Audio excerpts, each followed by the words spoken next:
Miracles can happen when you least expect it. Miracles can happen when you least expect it. I wanted to come on here because I want to make this video a sequel to the video I done recently. It should be on the screen.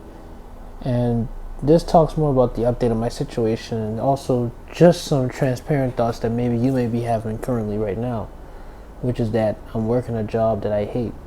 I don't want to be here no more. I want to go to a better job or be in entrepreneurship.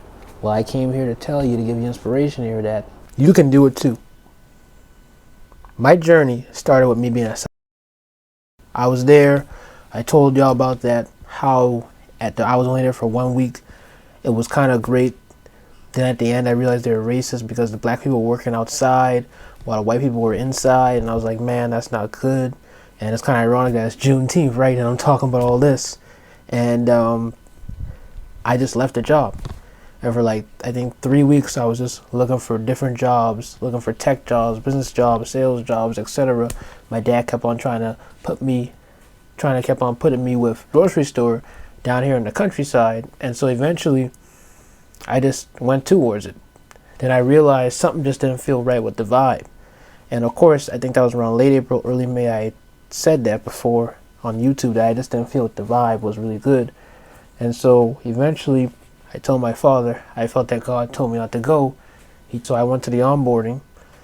And this is all just documented on other YouTube videos, so I'm not going to go too in depth with all this. I got the job. I started like around 2 weeks ago, of course. And I realized through working there, I didn't like it.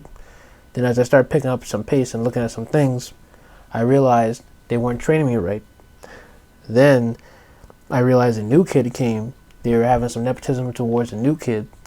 And so as they were showing nepotism to him, having him do more stuff, my dad at the other end was saying, oh, he catching on faster than you, when that wasn't the whole story. Maybe they just didn't want me to do well because I come from the city, and where I live at is more like the city urban side. I live in the North Charleston side. That was like in the Somerville, Jetburg side in the country. So you know how sometimes when country people see city people, not trying to stereotype nobody, they feel like city people will try to overrun them or outsmart them. And because of how I talk and carry myself, they already see that I'm very intelligent. And I also forgot to mention too that I also was working hard, working consecutively. The first time I was just, building up my pace, taking up my time. But as the days went on, I kept being consistent, working hard. Even the first day I worked hard. And my manager saw that, Not the lady who onboarded me that I referenced from the old videos. I'm talking about the manager in my department. And I think the problem was that I think the people were scared that I was going to take their jobs because I was always consistent. I had manners. I was always real and honest and authentic. And that new kid, they wanted him to rank up because one of the workers already knew the new kid, and they just wanted him to keep on improving while I stay at the bottom. And I think it wasn't just about the new kid, but it was just about me taking the job because they knew I was working consecutively, hard, everything. But like I said, once again, my father didn't see nothing. My mother saw my point of view while seeing my father's point of view. My grandma saw my point of view. And my father was the only one who was just right on their side. With the grocery store, listening to the people, not me, thinking that the people are what tells him what to do, and he formulates his own thoughts of, oh, Brennan's the issue when it's not Brennan is the issue. And my dumb self thought that day he was talking to me that I was, when I realized I wasn't, and I knew I wasn't, not from a cocky or egotistical perspective, just from an honest, humble perspective. Because going there, I really came in there humble. I had to do work for other people, and they talk about, oh, they had to clean 2 dishes behind me, when in reality, I was the one doing their job when I wasn't even supposed to be doing dishes. So it's just, you take it in and you be humble, and that's all I just did. And that's why God still has blessed me, and you'll see throughout this video what makes sense. I just don't want to spoil too much. Start seeing more and how it makes sense, and it will shock you that my father just didn't understand. And I'm just saying all this because sometimes you might be in scenarios where people can think that because you have such a great vibe and they feel inferior to it, they think that you might overrun them, when that's not always the reality. And that's just not who I am as well. And from a spiritual landscape, you have to realize that sometimes it's not just a bad job, but it can be spiritual warfare. Sometimes when I was with my moments with my family, if you didn't hear me because I talk a little, I just prayed. My dad's eyes were closed. My mom's eyes were all over the place to being double-minded, which is okay because she was stressed. She's a woman. She's a mom. She's been through so much. If you read my memoir, you'll understand. If you read my memoir, which is my book, my third book, I keep talking so fast. My grandma, on the other hand, is like dealing with the end course of all of it because she has to take me back and forth because my dad isn't being consistent with the job, taking me to point A to point B. And so it's just even more ridiculous. I wonder, Brendan, why you don't have your license. A lot of things been going on behind the scenes. You know, like I said, behind the scenes, my father was supposed to get the license for me to go to driving school, different things. That didn't work out. Right now, I'm just working this job. Once I, have enough money from this job or whatever job I get in the future, however it is, I'm just going to save up so I can be able to get my license so that I can be over and done with. But even with that, I still might Uber because I might not do a car, but don't worry about that. Just know that I'm being transported from point A to point B, wherever I'm going at. And so, I'm sitting here lost, with a chicken and its head cut off. More like somewhat a damsel in distress. Wondering, how the heck can I get a better job?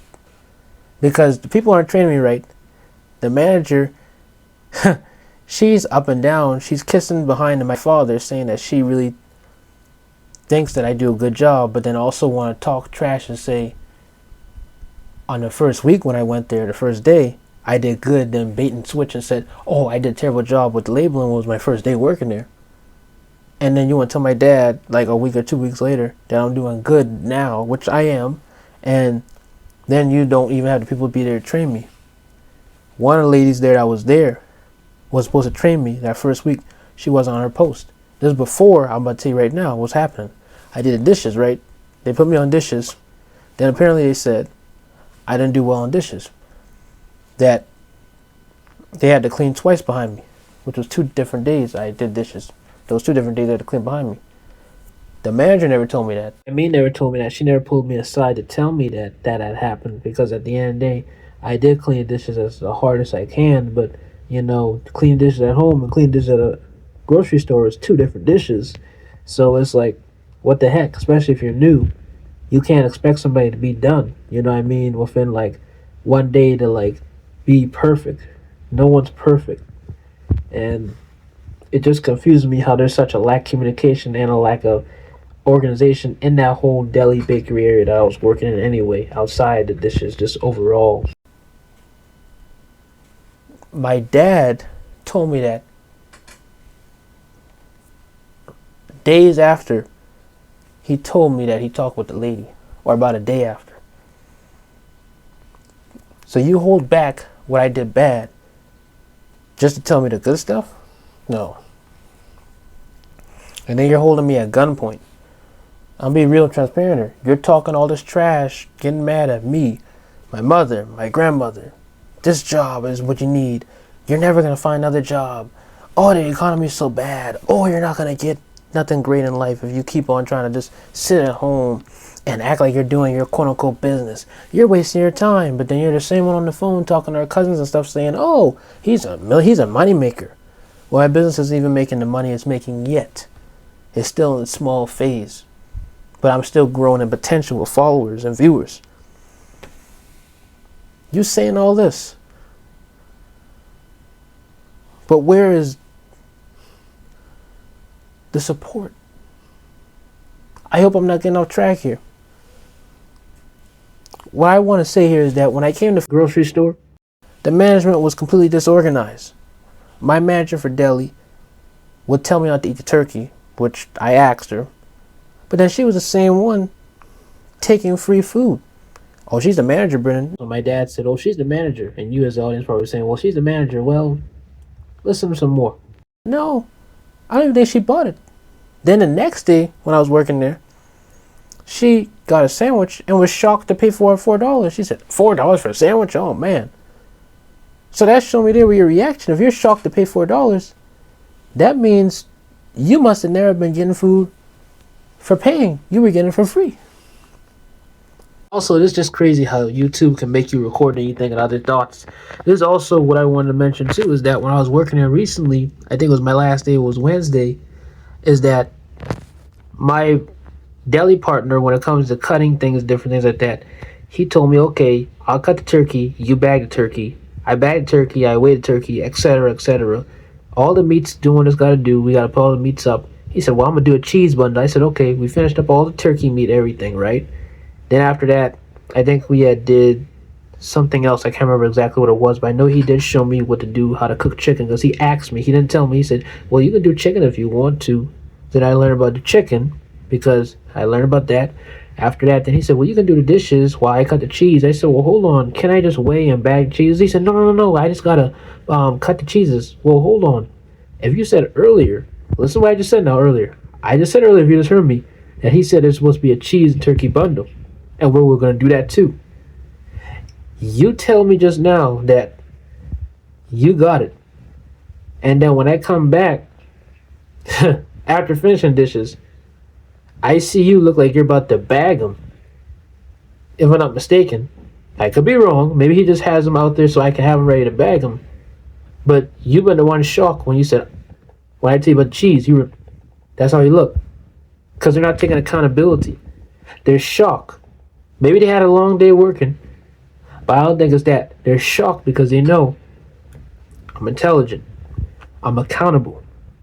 I'm not just an entrepreneur. When it comes to the 9-to-5 world, I know how to do it. This is my first real, I would say in a way, 9-to-5 traditional environment. Because I was a salesman twice. A 1099 one and a W-2 salesman. Now I'm a grocery worker. And I still am elite. I give it to God. And I give it to myself, being accountable. Because that's what real leaders do, even if they're working under people. They be accountable. And that's one thing that whole organization, from the management, outside of the deli department to the deli department, to even my father, didn't have in this whole situation is accountability and the right management. It's about what you want, what you think. My dad thinking, okay, it's my fault. They're not training me, but it's my fault. The management, oh, we don't want him to train. Oh, we want him to train. It's too much things. It's too dull-minded. I can't trust it. It has to be consistent, real, not rigid. The main manager who was trying to hire me, that my dad kept talking to, that never talked to me, but kept talking to my dad about things, apparently, what I found out this week is that she got sued. She's going to be in the case because she was being racist. Just like my old job. Just like my first job. The first job I worked that I talked about, I don't want to say what that company was. I told you that job felt racist. The one where I was there for a week. And at the end I found out it was racist.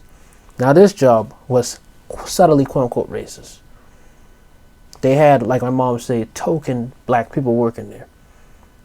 My manager might have just been there as an Uncle Tom, no offense. Not trying to talk trash to nobody. Just being honest in my opinion.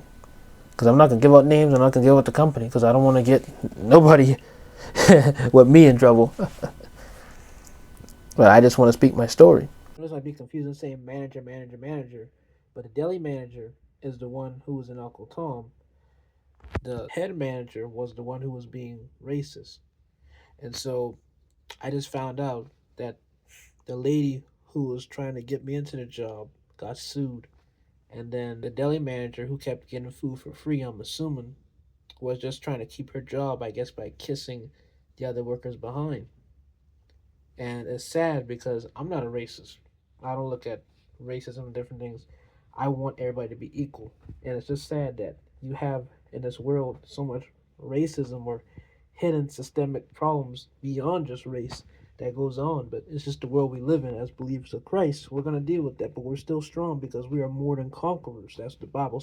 Like my Egypt story.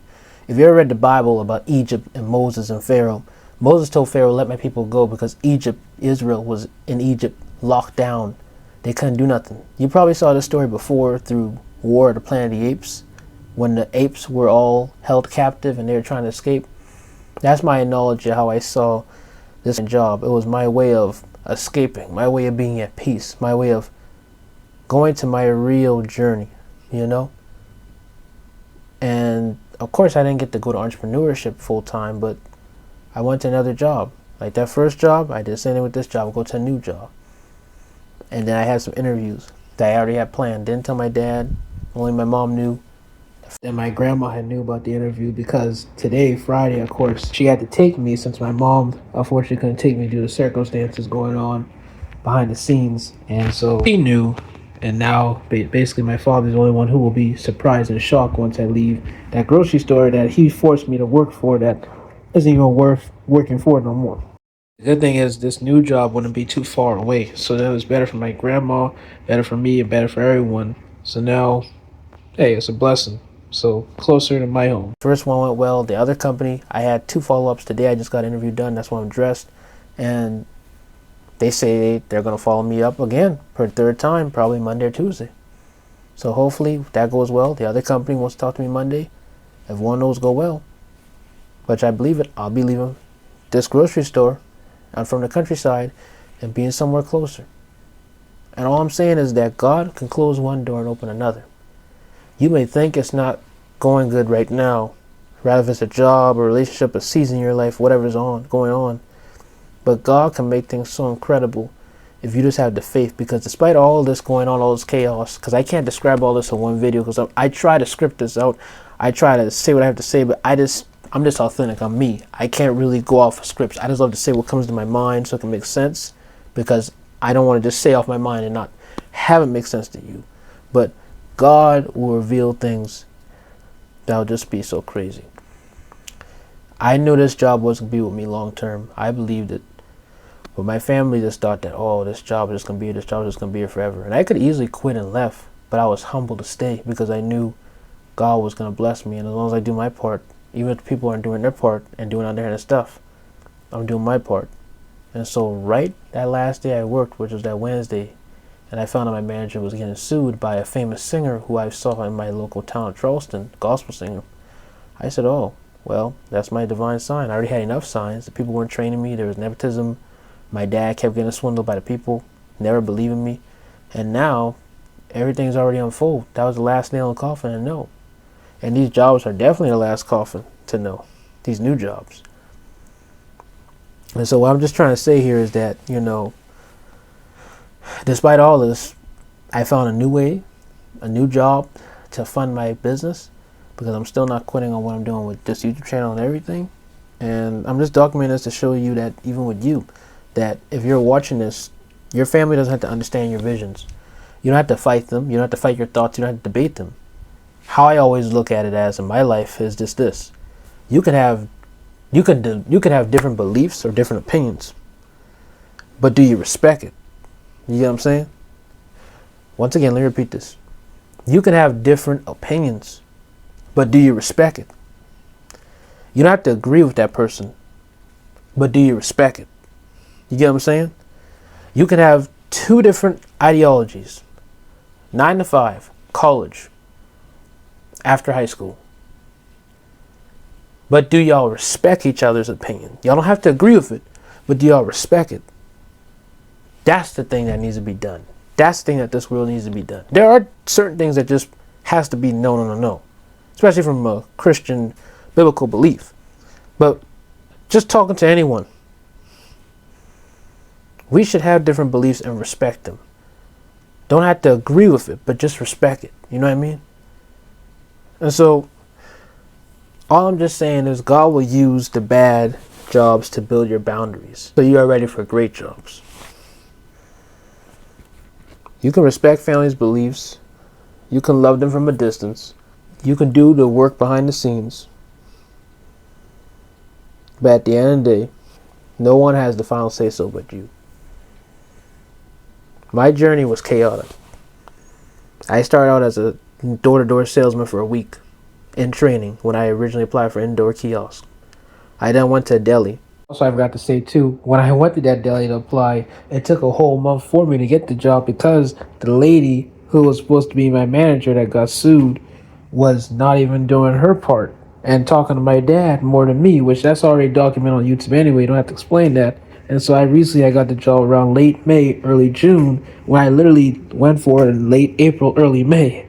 And then 2 to 3 weeks later, I'm already out the job. Potentially. And as of right now, I'm working at a tech business place, a more relaxed environment where I know I'll be able to develop, have a stable income, and eventually quit that to probably get a better job when I move out of town, or either go full on with the business as this business is growing on the side.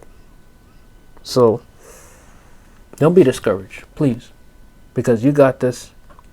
I believe in you, and there's nothing stopping you. I hope I really wasn't all over the place on this video. I really hope I made sense to who's ever watching this, and if you don't understand it, you have a TikTok fried brain rot. I'm just joking, I'm trolling. But if you don't understand, and you know me personally, you can always DM me on social media, everything. All my stuff is down below. And just go check out my children's cartoon that I have right now, based off of The World of the Best Yet to Come, my children's book. That got premiered on Juneteenth as of right now today. If you want to check it out, links down below for that video. And yeah, if you got a kid in your life that wants to look at that, check it out. And yeah, I hope you dig the new glasses I got.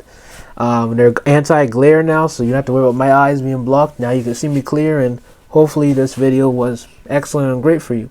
And remember, you don't have to believe, you can have two different beliefs, but do you respect it? You don't have to agree with it, but do you respect it? That's the thing. But if it's wrong, ethically, legally, and biologically, then it's wrong. No debate on it. Goodbye.